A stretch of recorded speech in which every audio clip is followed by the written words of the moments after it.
Maaf, Pak. Berhentilah minum pertama. Asalkan Bapak tahu, harga BBM sekarang naik. Stop, Roma. Kenapa kau larang-larang aku minum pertama? Astagfirullah.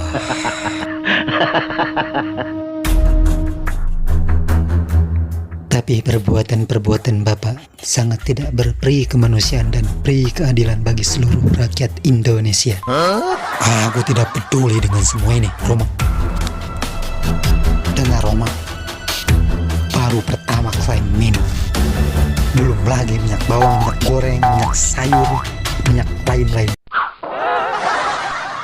Bukankah ini semua gara-gara minyak goreng? Tapi kenapa sekarang pertamax yang mahal? Mengenai itu aku tidak tahu, Pak. Berdoa saja agar Indonesia segera membaik.